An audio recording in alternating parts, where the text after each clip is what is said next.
जय हिंद दोस्तों।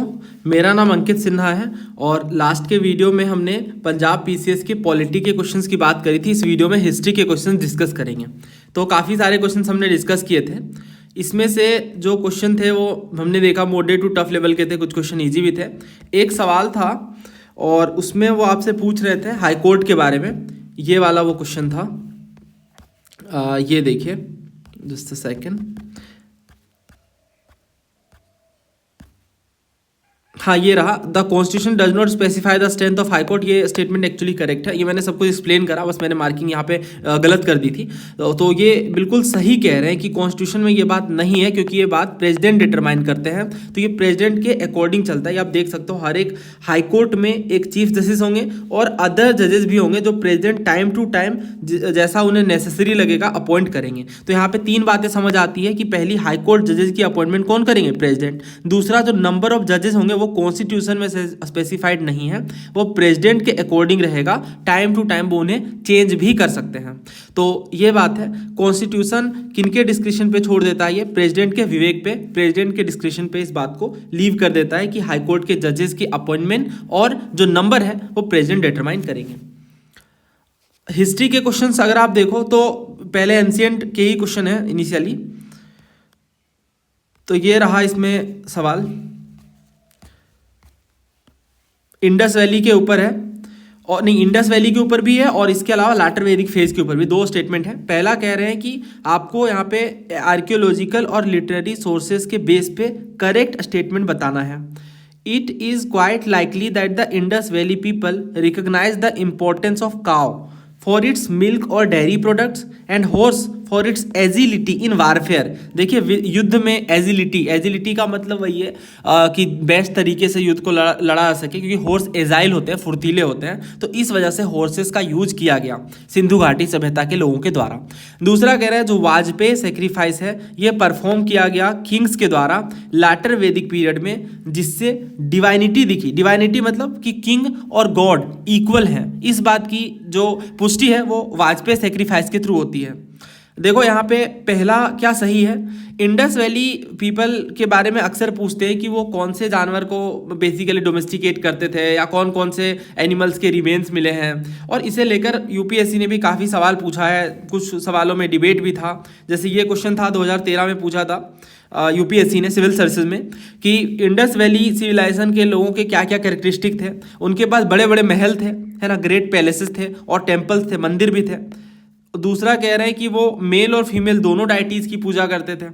और तीसरा ये कि ये एम्प्लॉय करते थे हॉर्स ड्रोन चैरियट को, मतलब घोड़े से बने रथ को युद्ध में यूज़ करते थे। अब यहाँ पे तीन स्टेटमेंट में अगर आप देखो तो डेफिनेटली पहला गलत है, क्योंकि कोई टेम्पल वगैरह के एविडेंस तो मिले नहीं हैं। और दूसरा कह रहे हैं मेल और फीमेल डाइटी, ये तो सभी को पता, हर एक बुक में कवर्ड है कि मेल फीमेल डाइटीज देखने को मिले थे।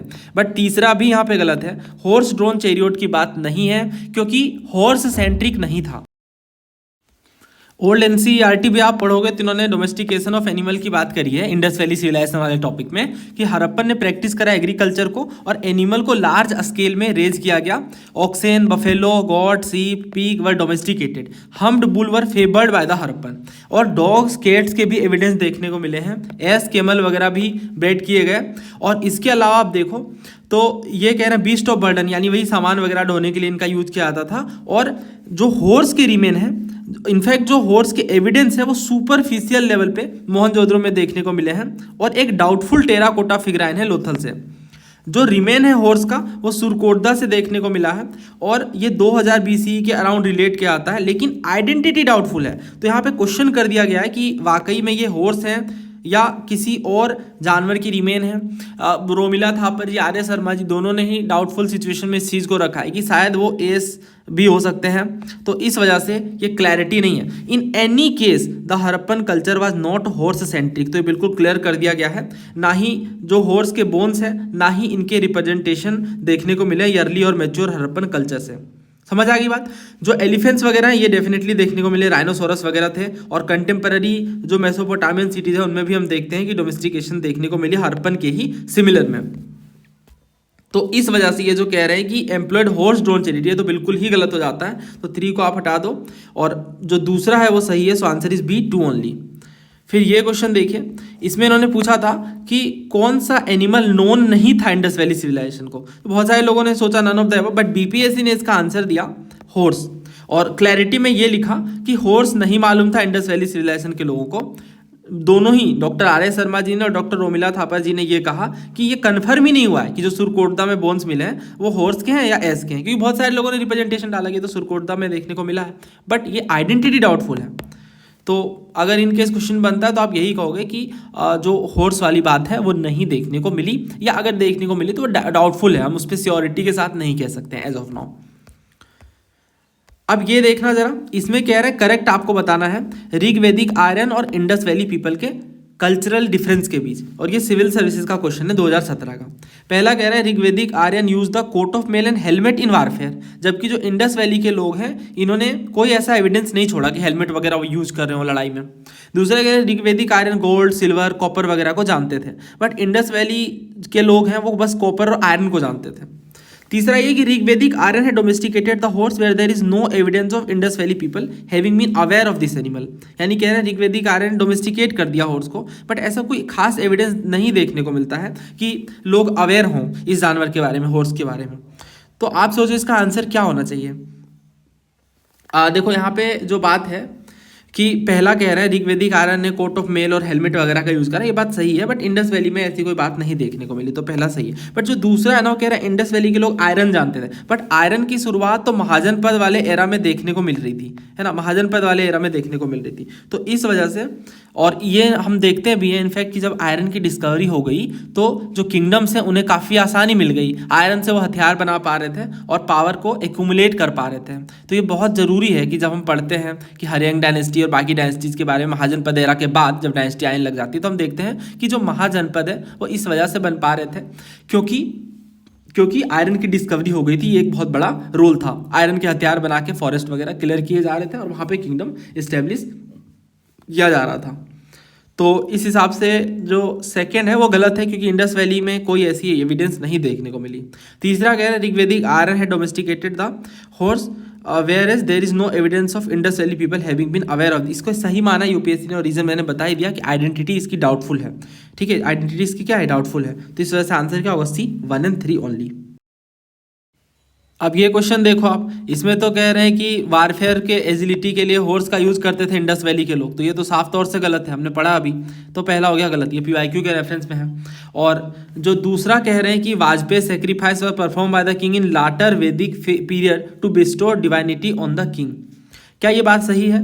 तो अगेन आप देखो तो आर एस शर्मा में ही इन्होंने बताया वैदिक वाले पीरियड में, हमने सारा कुछ पढ़ा, आर एस शर्मा हमने इन चैप्टर्स के लिए रेफर करा है, और क्योंकि मुझे पता है ना कि हिस्ट्री का कौन सा सेक्शन किस बुक से रेफर करना है, इस वजह से ये सारे क्वेश्चन सॉल्व हो रहे हैं। अब देखो ये कह रहे हैं किंग का जो इन्फ्लुएंस है रिचुअल के थ्रू स्ट्रेंथन था, उन्होंने राजसूई यज्ञ परफॉर्म करा, और राजसूई जो यज्ञ है सेक्रीफाइस है, इसका मतलब था suppose to confer supreme power on him, यानी राजा के पास सुप्रीम पावर आ जाए, ये है राजसूई का मतलब।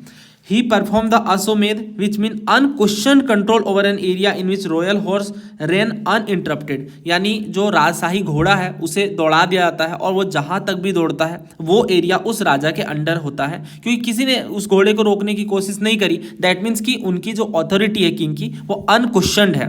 इसके बाद वाजपेयी यज्ञ भी परफॉर्म किए जाते थे।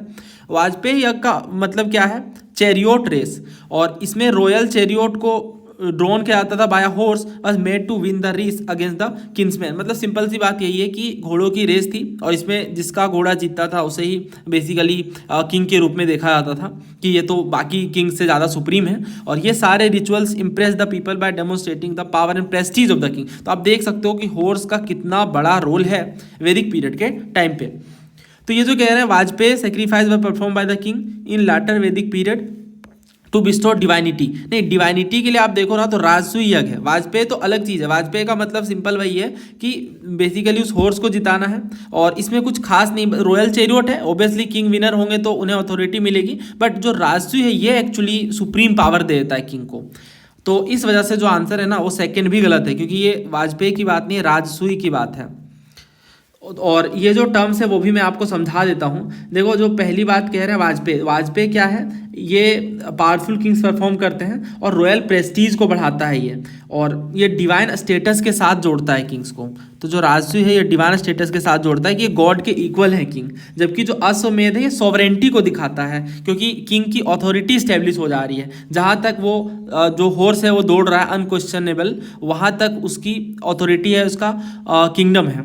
इसके बाद जो वाजपेयी है वो रिचुअल डिविनाइजेशन है, मतलब रिचुअल तरीके से इसे देखा जाता है कि हॉर्स की रनिंग है ये। तो वाजपेयी इसका आंसर नहीं, इसलिए आंसर डी है, neither one not two. I hope आपको क्लैरिटी मिली इन तीनों के बीच, और ये ध्यान रखिएगा ऐसे क्वेश्चन बाद में भी रिपीट कर सकते हैं, पहले भी पूछे गए वाजपेयी यज्ञ वगैरह के बारे में।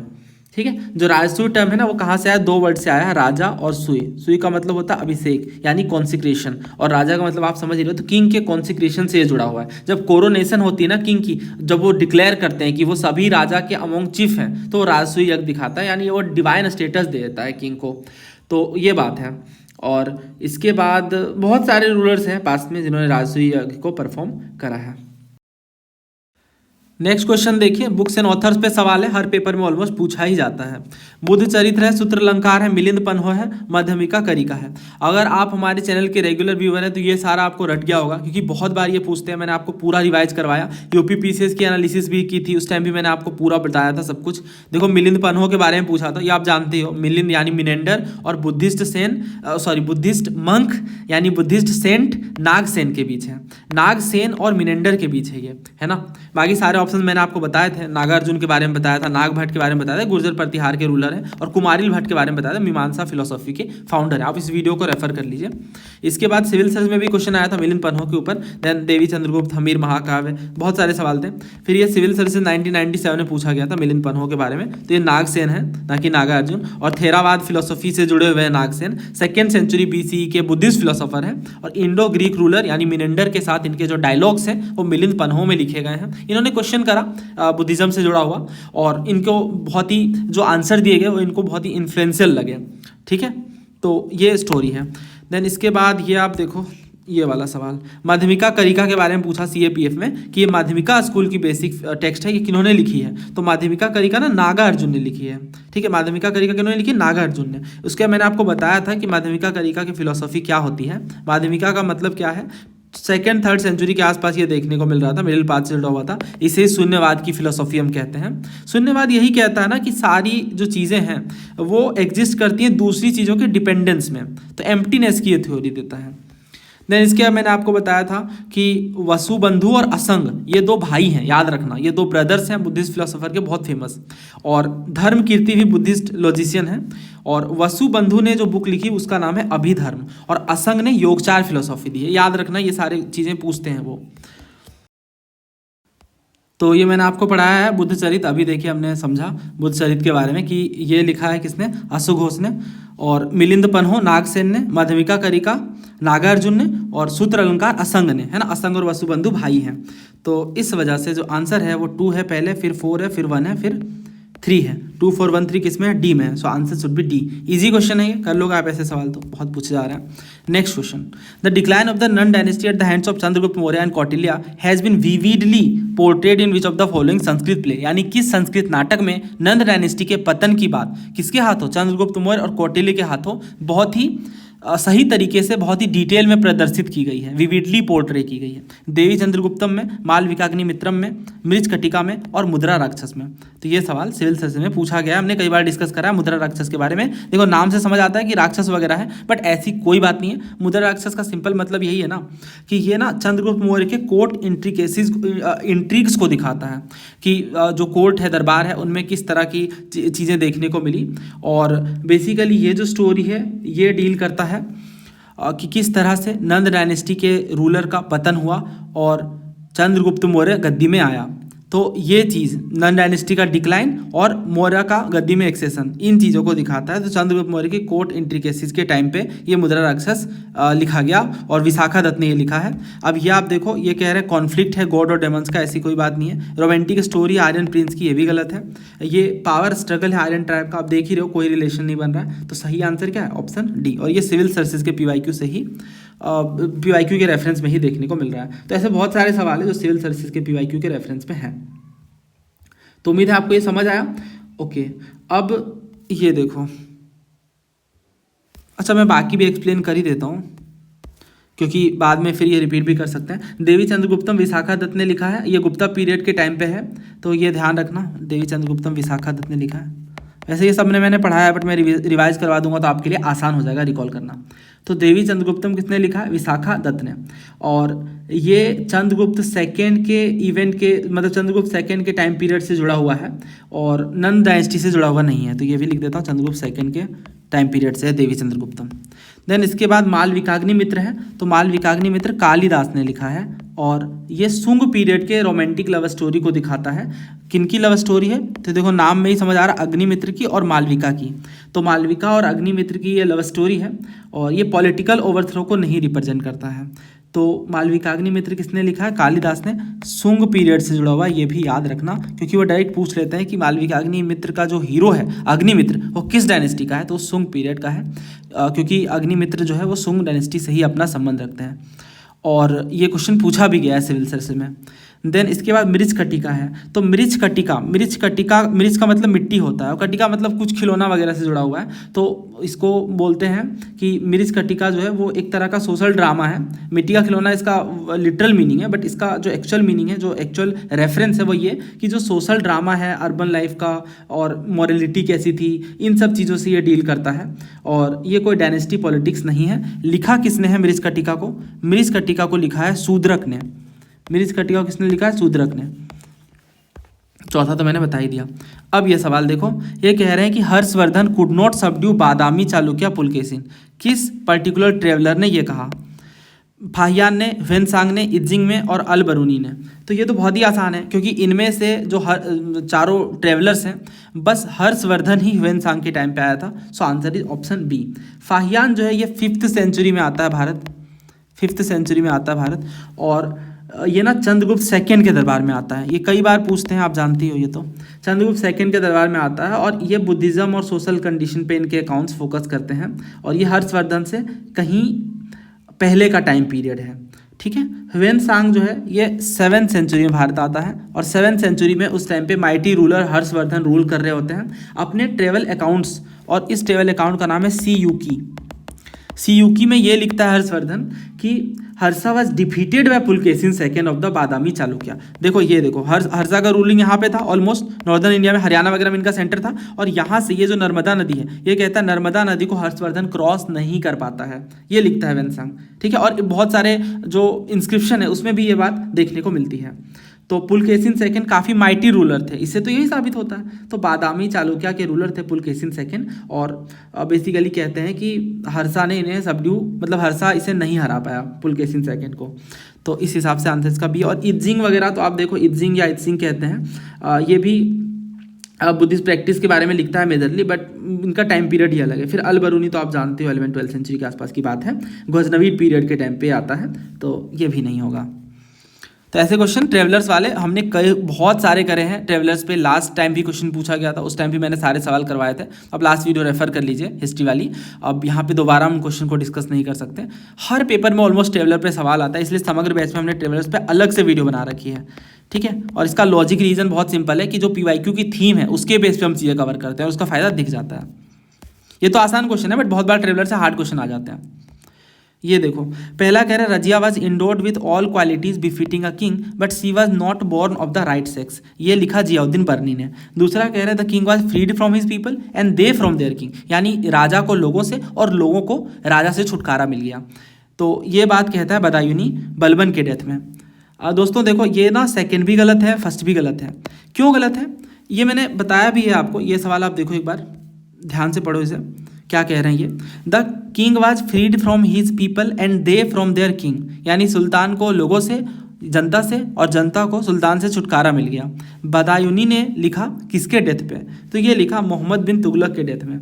आप जानते हो मोहम्मद बिन तुगलक ने जो भी पॉलिसीज़ ली वो सारी फेल कर गई। 5 बड़े ब्लंडर्स थे, जैसे कैपिटल को उसने शिफ्ट करा, है ना, जिससे बहुत सारे लोगों की डेथ हो गई, क्योंकि साउथ में जहाँ पे उसने कैपिटल शिफ्ट करा था दौलताबाद, वहाँ बहुत सारे लोग जब पलायन करने लगे तो बहुत डिफिकल्टी आई उन्हें, राइट।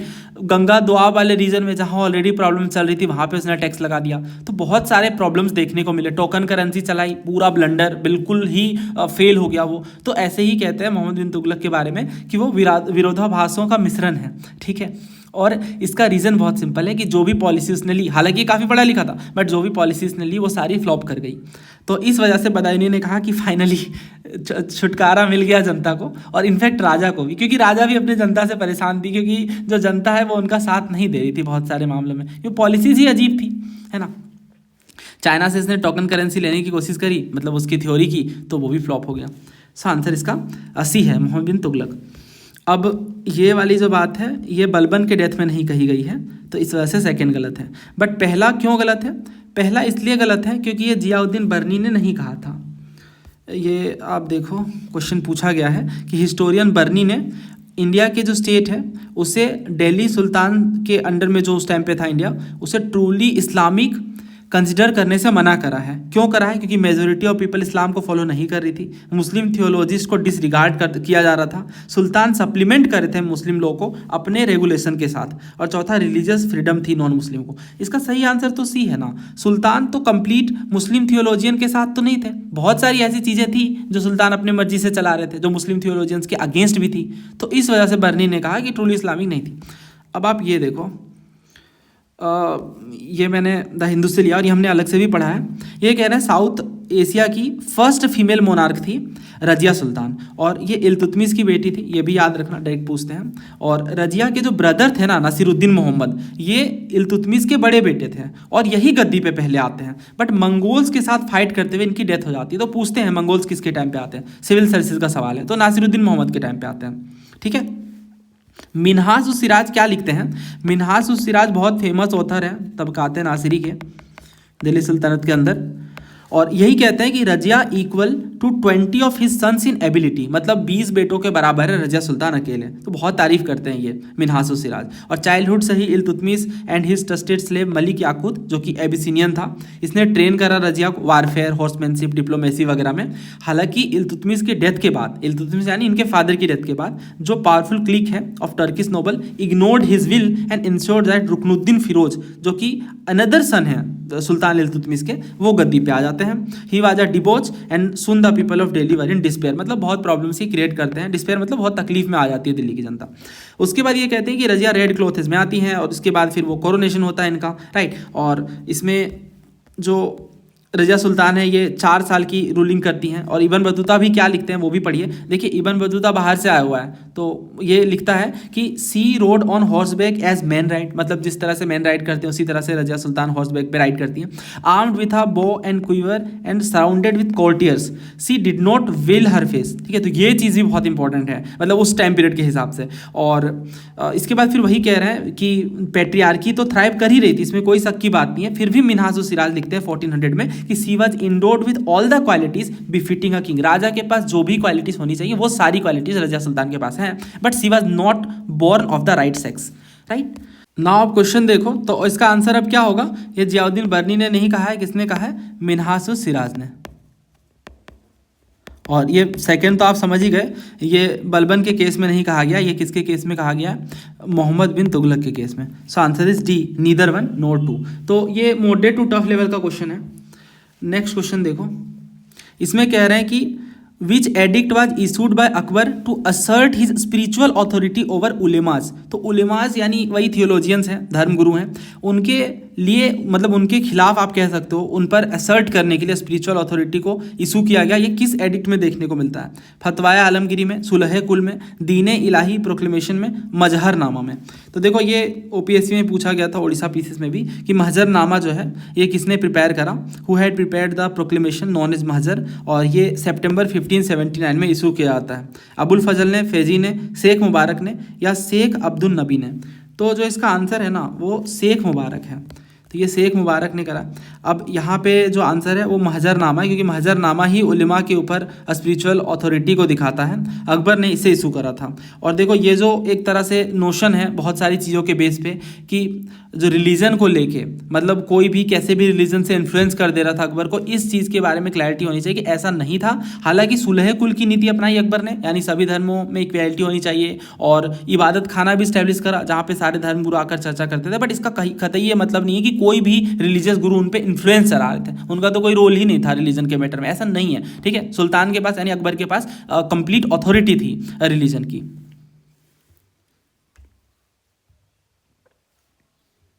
बाकी मैं एक बार एक एक करके सारा एक्सप्लेन कर देता हूँ। देखो, फतवाए आलमगीरी की बात करें तो ये औरंगजेब के टाइम पे देखने को मिलता है। ये इस्लामिक लॉ जिसे फिक कहते हैं, ये उसका कॉम्प्रिहेंसिव कंपाइलेशन है और ये ऑर्थोडॉक्स सुन्नी लॉ को इन्फोर्स करने के लिए औरंगजेब ने इशू करा था। उसके बाद दूसरा तो मैंने बता ही दिया, सुलह कुल यानी यूनिवर्सल पीस। सुलह कुल का मतलब क्या है? Universal peace, peace with all. और इसमें यही कहा जाता है कि हर कम्युनिटीज़ के लिए रिलीजियस टॉलरेंस होनी चाहिए। देन दीन इलाही का प्रोक्लेमेशन है, ये भी अकबर ने ही इशू करा था। कब? 1582 में, 1582 में। और ये भी वेरियस रिलीजन से एलिमेंट्स को लेता है और ये भी कोई किसी तरह का लीगल एडिक्ट तो नहीं था। ये स्पेसिफिकली आप कह सकते हो कि दीन इलाही की जो प्रोक्लेमेशन है वो रिलीजियस टॉलरेंस के लिए था। और जो चौथा कह रहे हैं महजरनामा, ये 1579 में इशू होता है और इसे इनफॉलिबिलिटी डिक्री कहते हैं। और ये कहते हैं ना कि अगर इस्लामिक जूरिस्ट में डिसएग्रीमेंट है तो उस केस में जो एम्पेरर ने इंटरप्रेट करा है वही मायने होगा। समझ आएगी बात? ये है महजरनामा। तो इससे यही साबित होता है ना, this directly establish Akbar spiritual and religious authority over the उलेमा। तो इस वजह से ये करेक्ट आंसर है। नेक्स्ट क्वेश्चन देखिए, छत्रपति शिवाजी महाराज के ऊपर ये क्वेश्चन पूछा गया। हमने रिसेंटली डिस्कस करा है छत्रपति शिवाजी महाराज के बारे में। पहला कह रहे हैं he was coronated at Purandar fort, यानी इनका राज्याभिषेक कहाँ हुआ? पुरंदर फोर्ट में। दूसरा कह रहे हैं इन्होंने सिंधु दुर्ग नेवल बेस को इंट्रोड्यूस करा ताकि मराठा कोस्ट को सेफगार्ड किया जा सके, बचाया जा सके। तीसरा, गानिमी कव की स्ट्रेटजी इन्होंने एम्प्लॉय करी अगेंस्ट द मुगल्स। देखो, ये मैंने आपको पढ़ाया है तो उस टाइम भी मैंने आपको बताया था कि Chhatrapati Shivaji Maharaj was crowned eight Raigarh. इसके बाद फिर मैंने आपको इसका वो रिवीजन मॉड्यूल भी शेयर करा था, है ना। 2-3 पेजेस में हम ये बिल्कुल रिवीजन मॉड्यूल आपको शेयर करते हैं बैच के अंदर। तो सारी चीज़ मैंने आपको बताई थी और यहाँ पे हमने डिस्कस करा था। देखो, कोरोनेशन कहाँ पे? रायगढ़ में 1674 में। और महाराजा छत्रपति का ये टाइटल लेते हैं और राज्याभिषेक के रिचुअल्स को परफॉर्म करते हैं। तो ये जो कह रहे हैं ना कि पुरंदर फोर्ट, ये तो गलत है, अभी हमने पढ़ा तो हिसाब से पहला गलत है, तो ये दोनों हट गए। उसका दूसरा कह रहे हैं सिंधु दुर्ग, तो ये भी देखा है हमने कि ये PIQ है CAPF का, रिसेंटली ही पूछा गया है ये क्वेश्चन सिंधु दुर्ग के बारे में। मैं आपको रिकॉल करवा देता हूँ। आई गेस ये इस वाले फाइल में है। हाँ, ये रहा। ये देखो, इन्होंने पूछा है ना कि कौन से नेवल फोर्ट इरेक्ट किए गए बाय शिवाजी। सुवर्ण दुर्ग है, विजय दुर्ग है, सिंधु दुर्ग है और कोलबा है। तो ये चारों ही, तो इस वजह से आंसर क्या है? ए। और यहाँ पे सेकंड इस वजह से सही हो जाता है। सेकंड सही होता है तो ये 2 बचते हैं। और तीसरा भी सही है क्योंकि गानिमी कव जो है ना, ये गुरिल्ला वेलफेयर की स्ट्रैटजी है। बिल्कुल सरप्राइज अटैक जो होते हैं गुरिल्ला वेलफेयर, उनमें बिल्कुल शिवाजी महाराज को मास्टरी थी। तो इस वजह से आंसर इसका डी है, 2 और 3। तो मैंने आपसे कहा था मराठा एम्पायर के ऊपर क्वेश्चन आ रहा है, खास तौर से छत्रपति शिवाजी महाराज के बारे में आप क्वेश्चंस प्रिपेयर कर लें। और देखो, ये क्वेश्चन पूछ भी लिया गया और अभी बहुत सारे पेपर हैं जिनमें मराठा एम्पायर के ऊपर हाल फिलहाल में सवाल काफ़ी पूछे जा रहे हैं। नेक्स्ट, ये इसमें कह रहे हैं कि कौन सा स्टेटमेंट सही है regarding the appointment of Indians to public offices under the British rule. पहले आप अटेम्प्ट करो, ट्राई करो क्या कह रहे हैं ये। देखो, पहला कह रहा है charter act of 1833 completely eliminated the restriction on Indians holding high public office. Completely, पहले मेरा ध्यान जा रहा है कंप्लीटली वर्ड पे, यानी जो इंडियंस को हाई पब्लिक ऑफिस के लिए मनाही थी, रेस्ट्रिक्शन था, उस चीज़ को कंप्लीटली हटा दिया गया। दूसरा कह रहा है जो सिस्टम है ओपन कॉम्पिटिटिव एग्जामिनेशन का पब्लिक ऑफिस के लिए, अपॉइंटमेंट इंट्रोड्यूस कर दिया गया 1853 में, यानी ओपन कॉम्पिटिटिव एग्जाम कर दिए गए। और ये रीअफर्म किया, यानी 1858 में इस चीज़ को और मजबूती के तरीके से पेश कर दिया गया कॉम्पिटिटिव एग्ज़ाम को लेकर।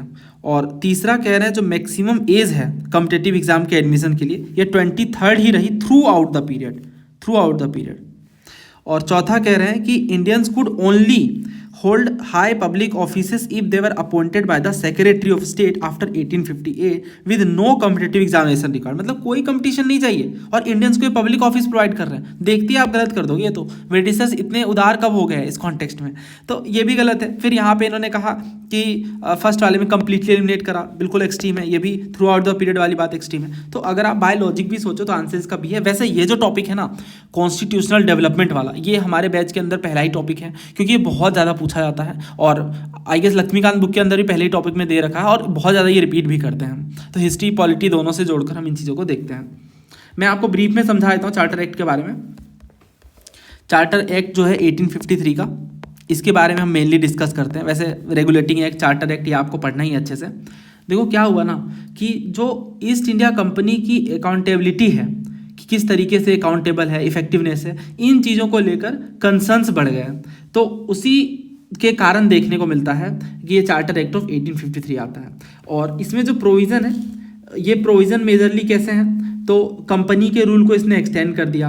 और इसके बाद वही पोजीशन वाली बात है कि ब्रिटिशर्स की जो ईस्ट इंडिया कंपनी की टेरिटरी है वो ब्रिटिशर्स की टेरिटरी है। सेपरेशन ऑफ पावर वाला कॉन्सेप्ट देखने को मिला, और भी कई सारी चीज़ें हैं, जैसे सिविल सर्विसेज का इंट्रोडक्शन देखने को मिला। 1853 में ही क्या होता है कि जो चार्टर एक्ट है वो ओपन कंपटीशन की बात करता है कि अब ओपन कंपटीशन सिस्टम होगा जिसमें हम सिविल सर्वेंट्स को रिक्रूट करेंगे। तो कोवेनेंट सिविल सर्विसेज एक्सटेंड कर दिया गया इंडियंस को भी, ठीक है, इंडियंस को भी इसमें परमिशन मिल गई। और 1854 में मैकाले कमेटी बनती है। और इसके बाद हम देखते हैं कि 1853 के चार्टर एक्ट में ही लोकल रिप्रेजेंटेशन इंडियन काउंसिल का पहली बार, जो लेजिस्लेटिव काउंसिल थे ना, उसमें पहली बार इंडियंस को भी शामिल करने की बात देखने को मिली। और 4 out of 6 new legislative members जो कि गवर्नर जनरल के काउंसिल के थे, ये लोकल गवर्नमेंट से अपॉइंट किए गए। तो काफ़ी चीज़ें बदली थी कुल मिलाकर। इसके बाद जो चार्टर एक्ट है 1853 का, इसमें नंबर ऑफ डायरेक्टर जो है ईस्ट इंडिया कंपनी का, उससे घटा दिया गया, 24 से 16 कर दिया गया।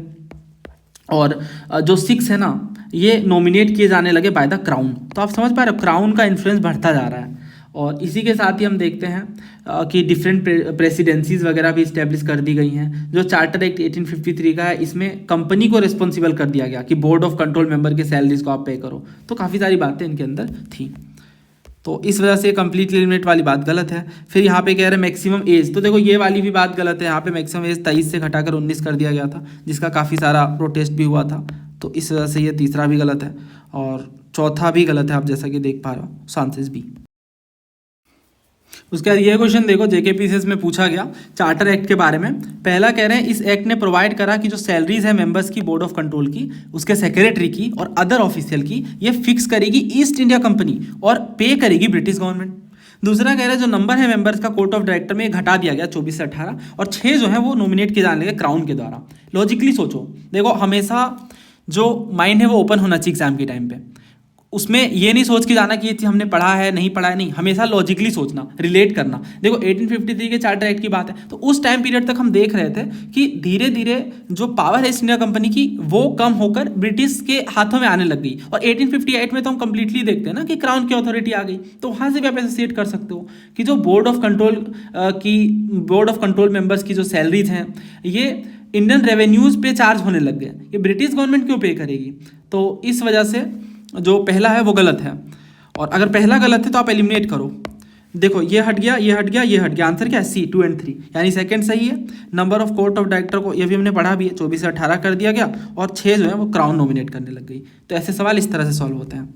बहुत सारे सवाल हैं यहाँ पे, 50-60 सवाल होंगे, आई गेस उससे भी ज़्यादा होंगे जो इस तरह से एक्ट वगैरह पे पूछे गए हैं। वो हमने कवर कर रखा है, हम अपडेट भी कर रहे हैं अपने सारे क्वेश्चंस को। और ये क्वेश्चन आप देखो, ये आप सॉल्व करना, तो CAPF में भी पूछ लिया गया। तो ये सारे 2025 वाले 2 सवाल मैंने आपको करवा दिए। इंडिगो कल्टीवेशन 20th सेंचुरी के शुरुआत में घटने लग गया, क्यों। पीजेंट का resistance to oppressive conduct of planter, यानी जो प्लांटर्स हैं जो खेती करवा रहे हैं वो ऑपरेसिव कंडक्ट यानी बिल्कुल शासन करने लगे, शोषण करने लगे गरीब किसानों का, तो उसका विरोध किया गया पीजेंट्स के द्वारा। दूसरा कह रहा है फ़ायदा कम हो गया, अनप्रॉफिटेबल हो गई वर्ल्ड मार्केट में, क्योंकि न्यू इन्वेंशन और डिस्कवरीज हो गई। तीसरा कह रहा है नेशनल लीडर ने अपोजिशन करा इंडिगो के कल्टीवेशन का। चौथा गवर्नमेंट ने ही प्लांटर को कंट्रोल कर दिया। ये सेम टू सेम सवाल आप देखो 2020 में, मतलब 2020 में पूछा गया था इंडिगो कल्टीवेशन के बारे में कि किस तरह से डिक्लाइन करने लग गई। तो इसका आंसर क्या है, ऑप्शंस भी क्योंकि सेम है, पूरा क्वेश्चन ही लिफ्टेड है। तो हमेशा कहता हूँ कि कोई भी कमीशन है वो सिविल सर्विसेज के क्वेश्चन देखती है पेपर फ्रेम करने से पहले, कुछ क्वेश्चन डायरेक्टली और कुछ क्वेश्चन इनडायरेक्टली लिफ्ट कर लेती है। इसका आंसर क्या होगा, B, its unprofitability in the world market because of new invention, new discoveries हो गई इस वजह से। इंडिगो रिवोल्ट आपने सुना है 1859-60 का, इसमें क्या होता है ना, इसमें यही होता है कि गवर्नमेंट अपॉइंट कर देती है इंडिगो कमीशन को, और ये जो कमीशन है ये एक्नॉलेज करती है कि हाँ बहुत ही हार्श प्रैक्टिसेस चल रही हैं, कोअर्सिव प्रैक्टिसेस हैं। दूसरा ये कि ये भी कहती है कि रोड्स को लीगली फोर्स नहीं किया जा सकता इंडिगो कल्टीवेशन को लेकर, और इसमें रिकमेंड करती है कि इंडिगो कल्टीवेशन फ्री कॉन्ट्रैक्ट पे होना चाहिए। हालांकि डायरेक्ट गवर्नमेंट कंट्रोल को इम्पोज नहीं करती है ये पर्टिकुलर इंडिगो कमीशन, लेकिन फिर भी इंडिगो कल्टीवेशन के फोर्स्ड कल्टीवेशन को बैन कर देती है और प्लांटर फिर आगे उस तरीके से प्रोसीड करते हैं। तो इस वजह से आप देखो वर्ल्ड मार्केट में इसकी अनप्रॉफिटेबिलिटी भी हो गई और बाकी फैक्टर्स भी एसोसिएट होने लग गए हैं। ये 1860 से पहले की बात है, ठीक है। 1860 के बाद क्या होता है, 1860 में आता है Indigo commission.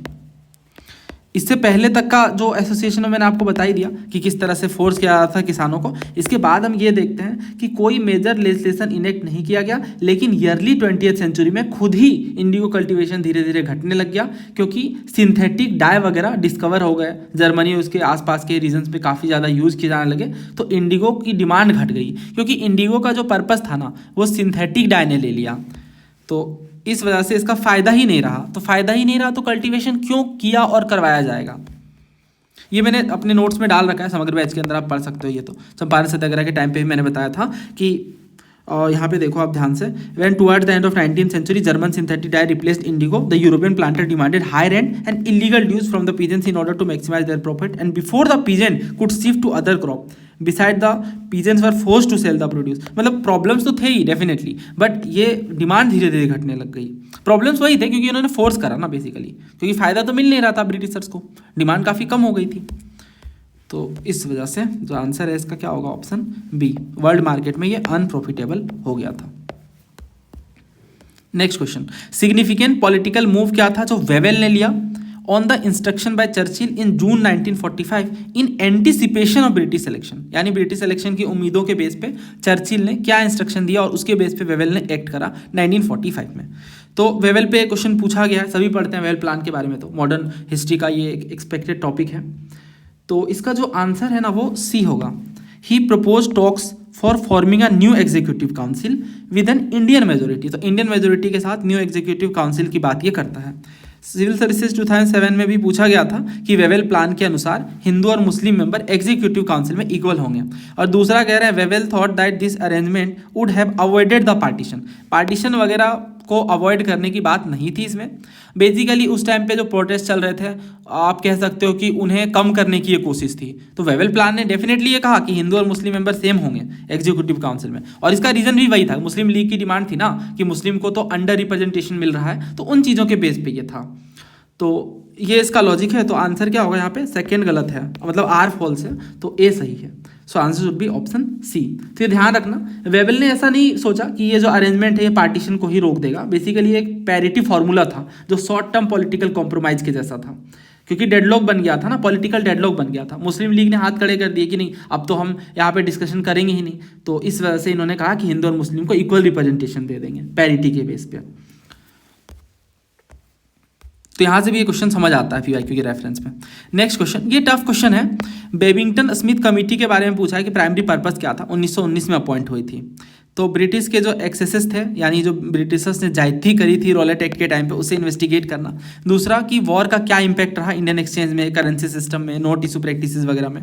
New education policy को ड्राफ्ट करना, या फेमाइन के कॉजेज वगैरह को देखना, फॉर्मुलेट करना जनरल प्रिंसिपल्स को, और सजेस्ट करना मेजर को प्रिवेंटिव और प्रोटेक्टिव कैरेक्टर के। क्या होगा इसका आंसर, देखो जो बेबिंगटन स्मिथ कमेटी है ये अपॉइंट की गई थी क्योंकि पोस्ट फर्स्ट वर्ल्ड वॉर के मॉनिटरी और एक्सचेंज प्रॉब्लम को समझा जा सके। फर्स्ट वर्ल्ड वॉर के बाद जो नुकसान हुए उन चीज़ों के आकलन के लिए ये बेबिंगटन स्मिथ कमेटी अपॉइंट की जाती है 1919 में। सो आंसर यहाँ पे ऑप्शन बी होगा। देखो ऐसे सवाल ना पूछे जाते हैं पहले भी एक्ट के ऊपर। सिविल सर्विसेज 2017 में पूछा गया था बटलर कमेटी का क्या ऑब्जेक्टिव था, तो ये क्या था, define the jurisdiction of central and provincial government, गलत। दूसरा कह रहे हैं सेक्रेटरी के पावर को डिफाइन कर रहा था, गलत। सेंसरशिप वगैरह की बात नहीं थी, आंसर था इसका option D, improve the relationship between government of India and Indian states. तो ये बटलर कमेटी का ऑब्जेक्टिव था। देन ये देखो दोबारा पूछ लिया गया इंडियन स्टेट्स कमेटी फॉर्म की गई तो उसके हेड कौन थे, तो बटलर थे, और ये CISF का क्वेश्चन ही UPSC का ही। तो इस तरह से पूछे गए हैं क्वेश्चंस। तो थोड़ा हम देख लेते हैं। वैसे इस पे एजुकेशन पे जो एक्ट्स वगैरह हैं, जो कमीशन वगैरह है, वो तो हम अलग से ही पढ़ते हैं। मगर सिविल सर्विसेज, पुलिस, आर्मी वगैरह से रिलेटेड एजुकेशन कमीशन है, ये बहुत फेमस है, बहुत इंपॉर्टेंट है। वो आपसे यही पूछेंगे कि इसका मेन ऑब्जेक्टिव क्या था। तो मेन ऑब्जेक्टिव था मोर इंडियंस को सिविल सर्विसेज में इन्वॉल्व करना। 1886 में आता है। कई बार वो ना क्रोनोलॉजी में लगाने के लिए पूछ लेते हैं। फिर फ्रेजर कमीशन है, और यही पुलिस के इन्वेस्टिगेशन को लेकर था, पुलिस के वर्किंग को इन्वेस्टिगेट करने के लिए। Then royal commission on civil services है, जो कि इस्लिंगटन के टाइम पे है, और 25% हाई पोस्ट इंडियंस को मिले, इस तरीके की बात थी। फिर ली कमीशन है, ली कमीशन भी सिविल सर्विस के डिफेक्ट्स को रिमूव करता है। फिर सेंडहर्स्ट कमीशन है, वही Indianization of Indian army. Then इसका इंडियन जेल रिफॉर्म्स कमेटी और बटलर कमेटी बहुत फेमस है, एग्जामिन करना नेटिव स्टेट और पैरामाउंट पावर यानी जो क्राउन है उनके बीच के रिलेशनशिप को। एग्रीकल्चर कमीशन के अंदर 3 है। मैद्रास एग्रीकल्चरल कमेटी है, जो कि 1890 में आती है। दूसरा इरिगेशन कमीशन। तीसरा लिथगो कमीशन, ये तो फेमस है 1928 में। देन इसके बाद एजुकेशन कमीशन काफ़ी सारे, ये हम अलग से ही पढ़ लेंगे, ठीक है। तो ये आप एक बार क्विकली रिकैप कर लो बस, क्योंकि इसे हमें बहुत डेप्थ में पढ़ना पड़ता है। बस ये याद करना इनफ नहीं कि इसका ऑब्जेक्टिव क्या था। फिर फेमाइन कमीशन, ये 3 ही है, ये पूछते हैं, 4 है बस इसमें। स्टैचे कमीशन है, ल्याल है, मैकडोनल्ड है और फेमाइन है। तो स्टैचे कमीशन स्टैचे के टाइम पे आता है, फेमाइन से जुड़ा हुआ है, बस यही पूछेंगे वो आपसे। ल्याल कमीशन ईयरली रिपोर्ट पे सजेशन देता है, और जो मैकडोनल्ड कमीशन है ये अगेन फेमाइन रिपोर्ट से ही जुड़ा हुआ है, ये चारों। तो इसके ये किस गवर्नर के टाइम पे हुआ ये कम ही पूछते हैं, बट स्टैचे वाला पूछ सकते हैं, ये इन्होंने पूछा है। बाकी ये जरूर याद रखना इसका ऑब्जेक्टिव क्या था। ये चारों फेमाइन कमीशन से जुड़े हुए हैं। देन नेक्स्ट क्वेश्चन देखो आप, इसमें आपसे कह रहे हैं क्विट इंडिया मूवमेंट के बारे में। पहला कह रहे हैं जो क्विट इंडिया मूवमेंट है 1942 का, ये फाइनल कॉल था इंडिपेंडेंस का by the Indian National Congress during the British rule. दूसरा कह रहे हैं the movement failed to gain support from the masses and the British quickly suppressed it with arrest and forces leading to its immediate collapse, यानी तुरंत ही खत्म हो गया ये, ब्रिटिशर्स ने जब अरेस्ट वगैरह का यूज़ करा, फोर्सेस का यूज़ करा, तो ये बहुत ज़्यादा हो गया, ठीक है। मतलब इतना एक्सट्रीम नहीं है, तो इस वजह से आर इनकरेक्ट है, ए सही है। So answer is option C. देखो बात कुछ ऐसी है कि जो 1942 में क्विट इंडिया मूवमेंट है, ये नो डाउट बहुत ही मेजर इवेंट था इंडियन हिस्ट्री के कॉन्टेक्स्ट में हम देखते हैं। और इसी के साथ ही हम ये भी समझते हैं कि इस टाइम पे इंडियन नेशनल कांग्रेस ने कह दिया था कि हमारा फाइनल कॉल है, तभी तो गांधी जी ने कहा था करो या मरो, राइट। और इस तरह से हम देखते हैं कि कांग्रेस ने बिल्कुल नेशन वाइड मास मूवमेंट को लॉन्च करा। बट रीज़न यहाँ पे इसलिए गलत है क्योंकि मास सपोर्ट बहुत मिला, इन्होंने कह दिया मास सपोर्ट ही नहीं मिला, बट ऐसा गलत है। वाइड स्प्रेड पॉपुलर पार्टिसिपेशन मिले, students, worker, peasants, local leader. ये बताओ किसने नहीं पार्टिसिपेट करा? हर ग्रुप ने पार्टिसिपेट करा, अंडरग्राउंड एक्टिविटीज़ भी चली, पैरेलल गवर्नमेंट भी स्टैब्लिश हो गई है ना, पैरेलल गवर्नमेंट स्टैब्लिश हो गई बलिया में, सतारा में, तमलुक वगैरह में, और ब्रूटली सप्रेस तो किया गया डेफिनेटली, बट इमीडिएट कॉलेप्स भी नहीं देखने को मिला। तो इस वजह से काफ़ी एक्सट्रीम है ये, और बाकी पहला सही है। So answer should be option C. Next question देखो यहाँ पे, लीडर्स है और उनके जर्नल्स के साथ आपको मैच करना है। बिपिन चंद्र पाल और बिंदु घोष, सतीश चंद्र मुखर्जी और शशिपदा बनर्जी। 2 आसान है, 2 मुश्किल है इसमें से। तो इसमें से आंसर जो है वो क्या होगा? देखो यहाँ पे बिपिन चंद्र पाल जो है वो न्यू इंडिया के संस्थापक हैं, और बिंदु घोष ने वंदे मातरम को फाउंड करा। ये 2 PYQs हैं, कई बार पूछे गए हैं, बट इतने से आपका क्वेश्चन सॉल्व नहीं होगा, 2 ऑप्शन बच जाते हैं। सतीश चंद्र मुखर्जी डॉन के फाउंडर हैं, और इसके बाद शशिपदा बनर्जी ने भारत श्रमजीवी यानी इंडियन वर्कर से जुड़ा हुआ ये अखबार था, ये जर्नल था, पत्रिका थी, और ये निकालते हैं। तो ये जो डॉन मैगजीन है फर्स्ट पब्लिश होती है 1897 में बाय आचार्य सतीश चंद्र मुखर्जी, और इसके बाद ये काफ़ी ज़्यादा फेमस होती है क्योंकि डॉन सोसाइटी के नाम से ये अपना इंस्टीट्यूशन भी चला रहे होते हैं। और ये जो सोसाइटी है ये अगेन काफ़ी सारे रिफॉर्म वर्क से जुड़ी हुई होती है। तो इस तरह से जो आंसर है वो ऑप्शन ए है 2143।